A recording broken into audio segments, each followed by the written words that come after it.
बोले सिन्नान जी महाराज की जय हो। अब परम श्रद्धेय मदननाथ जी महाराज वेदांता से नीलोज आपके श्री चरणों में पुनः पुनः निवेदन रहेगा। आप भी अपने मन तू भगवत भक्ति करना, भक्ति बिना भरम नहीं, ले सतगुरु का शरणा। पद्मासन पर बैठे एकांत में ध्यान हरि का धरना। ओम स्वम का मंत्र तो याद है, हमको दे दिया महाराज ने, लेकिन वो याद है, केवल याद है। याद करने से काम नहीं चलता, धारण ते धर्म।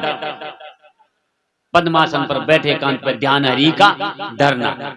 हरि का ध्यान क्यों नहीं हो सकता? हो सकता है क्योंकि है ही हरि, और तो कुछ है भी नहीं। मैं व्यापक हूं संसार में, मुझ में संसार नहीं है ही नहीं। हरि है, वही है, लेकिन उसका श्रवण मनन निध्यासन आदि साधन करके ये जब तक नहीं करेंगे तब तक हमारे अंदर जो विकार है, जो माया का पसारा है, जो अविद्या छाई हुई है, वो मिटेगी नहीं। इसलिए बार बार निरंतर चिंतन में रहे। इसी को हम नेतृत्व कहते हैं। जो ईश्वर चिंतन में, जो गुरु चिंतन में, जो वाणी चिंतन में रहता है, जो मंत्र चिंतन में रहता है, वो अपना ही नेतृत्व करता है। अगर इसमें नहीं रहता तो फिर वो किसी और का चिंतन कर रहा है, और का नेतृत्व करता है। तो संत भगवान हमारा नेतृत्व करते हैं, इस समाज का, मानव समाज का नेतृत्व करते हैं। वो इसको एक नई दिशा देते हैं, एक नया जीवन देते हैं, एक नया सवेरा देते हैं, एक नई ऊर्जा देते हैं, एक नई शक्ति देते हैं। लेकिन वो मिलती नहीं, क्योंकि उसको पूरी तरह से उस पर विचार नहीं किया। हमने अपने आप को उससे जोड़ा नहीं है। बताओ, गुरु का कभी अभाव नहीं होता, कभी अभाव नहीं होता, लेकिन यहाँ अभाव हो जाता है। क्यों? कि हम अपने आप को कई और भावों में बह जाते हैं, संसार के भावों में बह जाते हैं। इसलिए महाराज जी की वाणी है, उस पर मैं थोड़ा सा जो है आपको निवेदन करूंगा, उसका शब्दार्थ कर दूंगा थोड़ा। कि भगवान कहते हैं कि अपने आप को तूने जो स्थिति बना रखी है, जो जिसको बड़ी अविद्या कही है, बड़ी अविद्या, जीव भाव को, ये सारा जो भी कुछ है प्रपंच, ये जीव भाव में ही है।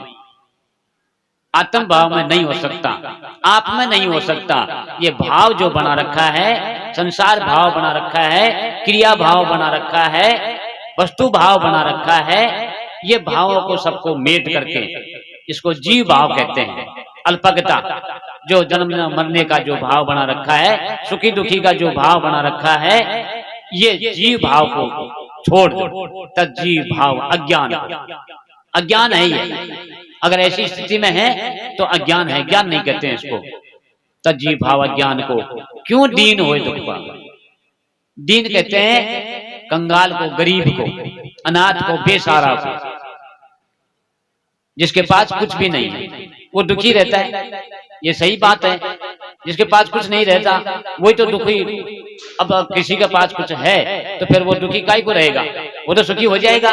लेकिन हमारे पास में धन नहीं है, और वो धन है आत्म धन। उस आत्म धन के बिना ये सारा संसार ही अनाथ है, सारा संसार ही गरीब है।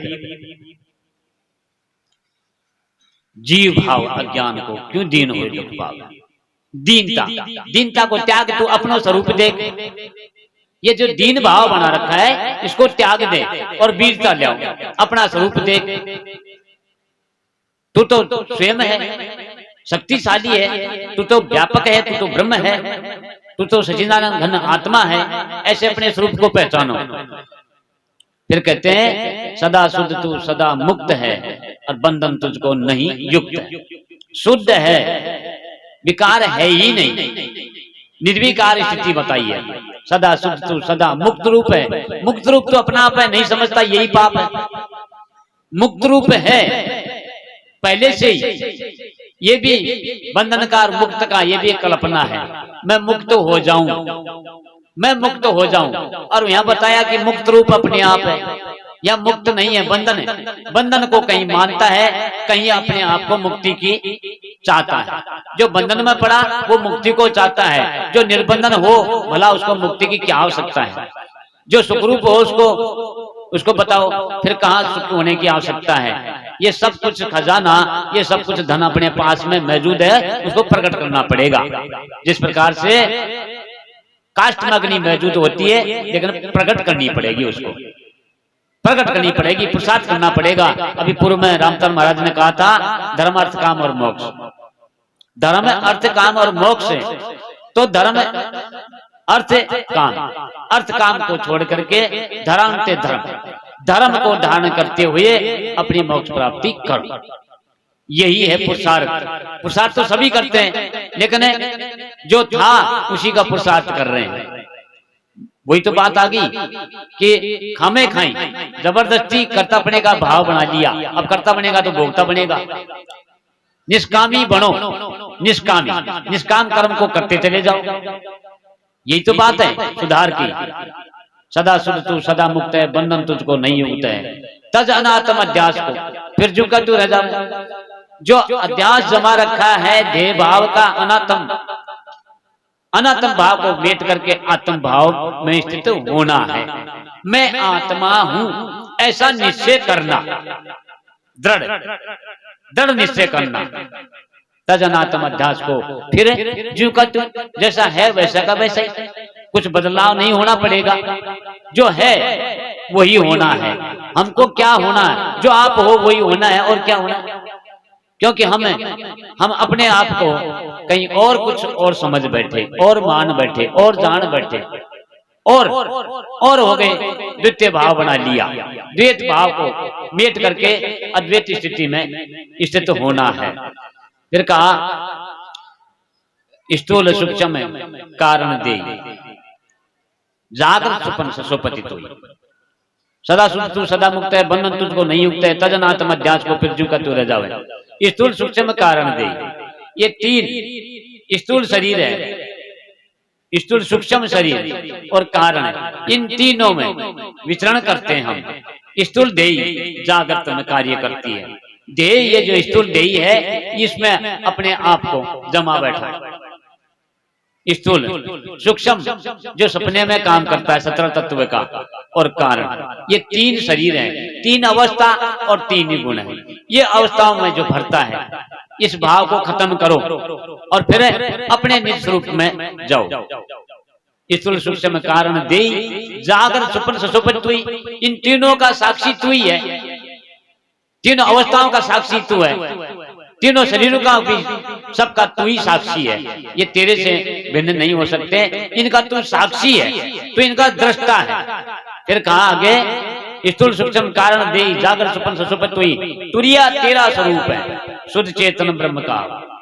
तेरा जो स्वरूप है वो तुरिया, तुरिया में स्थित हो जा, ऐसी स्थिति बताई। फिर कहा तुरिया तेरा स्वरूप है, शुद्ध चेतन ब्रह्म कहावे। ब्रह्म वेता तुझको समझाओ। जीव अविद्या, अविद्या ये विद्या नहीं है, मैं बहुत कुछ जानता हूं, नहीं, ये अविद्या है, विद्या ये नहीं है। ब्रह्म वेता तुझको समझावे, जीव अविद्या दूर हटावे। श्री नारायण शुद्ध ब्रह्म है, फिर अपने में ही आप समावे, आप में ही आप समावे। पहले आया था प्रसंग कि गुरु तत्ववेता होना चाहिए, ब्रह्मनिष्ठ, श्रोत्रिय ब्रह्मनिष्ठ। लेकिन कैसे पता लगेगा, इसका पता किसने लगाया कि श्रोत्रिय ब्रह्मनिष्ठ ब्रह्मवेता ऐसा संत, इसका पता कौन लगाएगा?